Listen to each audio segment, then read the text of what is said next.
Xin chào các bạn đã quay trở lại với review 5 phút. Ở cuối tập 29, sau khi Mạnh Đà Tử hướng về cửa thoát khỏi cửa ải đầu tiên, hắn ta lại bất ngờ bị Vương Lâm giữ lại và đoạt lấy túi trữ vật rồi bỏ mạng. Thế nhưng, sau khi Mạnh Đà Tử bỏ mạng, Vương Lâm liền bị đám yêu thú kia để ý. Ngay lập tức, bọn chúng lao tới bao vây xung quanh.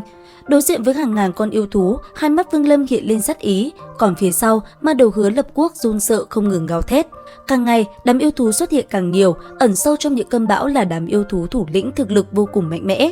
Khi bao vây Vương Lâm lại, bọn nó liền cùng nhau đánh ra một đạo công kích bằng thần thức, tạo thành một hình tròn hướng về phía trung tâm. Đối diện với nó, ở bên trong trung tâm cơn bão, bàn tay Vương Lâm liền huyễn hóa, một chiếc lồng phòng ngự cũng liền bao trùm lấy anh ấy và hai tên ma đầu. Trong khoảnh khắc công kích bằng thần thức đánh vào, nó liền bị màn chắn kia chặn lại. Cứ thế, cảnh tượng đó diễn ra một hồi lâu. Cho tới cuối cùng, khi công kích vô tác dụng, đám tiểu thú kia cũng ngừng công kích lại và hướng về phía xa bay đi, những cơn lốc cũng từ từ tản ra. Cứ thế, nơi đây cũng dần trở lại vẻ yên tĩnh. Cẩn thận quan sát, Vương Lâm đánh mắt lạnh tanh liền cùng ma đầu phi hành về phía trước. Rất nhanh, chỉ trong thoáng chốc, ba người đã đi tới vòng xoáy không gian để bước sang cửa ải tiếp theo. Không chậm trễ, Vương Lâm liền tiến vào. Khoảng không qua đi, giờ khắc này, Vương Lâm đã liền xuất hiện ở tại một nơi khác. Trước mặt anh ấy là một nơi tăm tối đầy những lớp sương mờ.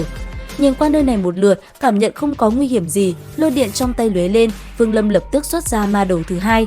Ngay lập tức, Vương Lâm liền nói nó nôn ra toàn bộ những thứ mà nó vừa thu được. Nghe vậy, trong làn sương mờ kia, nó đã liền cất lên tiếng gào thét hướng về phía Vương Lâm mà tới. Tuy nhiên, thần thức của Vương Lâm áp chế, nó không dám phản kháng. Thế thế, Vương Lâm bàn tay huyễn hóa, chỉ trong tích tắc, một luồng ánh sáng lóe lên, giữa không trung bất chợt xuất hiện một thanh kiếm khí.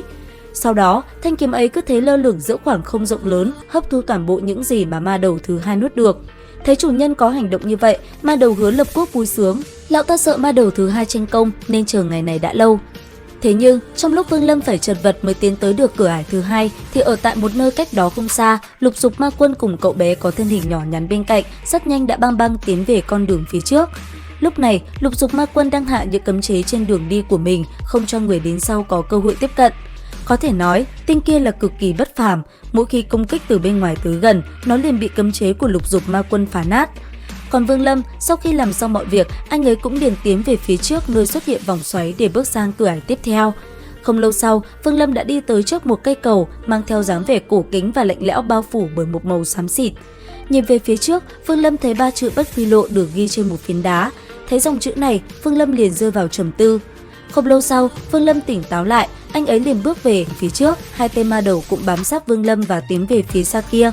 Thế nhưng đang đi, mây mờ bất chợt bao phủ nơi này lại. Sau đó, đám mây đó dần dần tản ra, hư ảnh hai ma đầu cũng liền biến mất.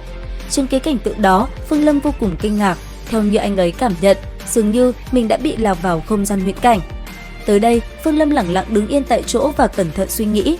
Bất chợt, khi anh ấy đang đứng hình thì đột nhiên phía dưới mặt nước trồi lên một con rồng tỏa ra khí thức kinh người, thân hình không ngừng bay vòng quanh cây cầu.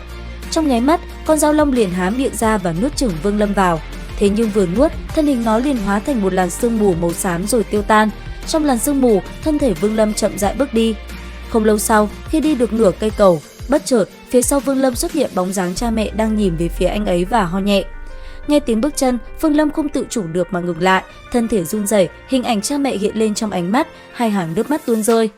Bất chợt, thanh âm cha mẹ anh ấy vang lên nói: "Thiết trụ, xoay người lại cho cha mẹ nhìn con một chút, tại sao ngươi lại nhẫn tâm không quay đầu lại?" Nghe vậy, Vương Lâm nhắm mắt, hai chân run rẩy, nhưng rồi vẫn kiên quyết bước đi không hề do dự. Thoáng cái đã đi tới cuối cây cầu. Ngay khi hắn bước nốt một bước cuối cùng, tiếng nói của phụ mẫu lập tức biến mất, làn sương mờ ảo vụt qua, hai tên ma đầu lại xuất hiện trở lại. Lấy ra ngọc sản mà Lý Mộ Uyển đưa cho mình, Vương Lâm nhanh chóng tiến về phía xa. Không lâu sau, trước mặt anh ấy liền xuất hiện ngọn núi khổng lồ. Đến đây thì hết tập 30 tinh nghịch. Xin chào và hẹn gặp lại các bạn ở những video tiếp theo.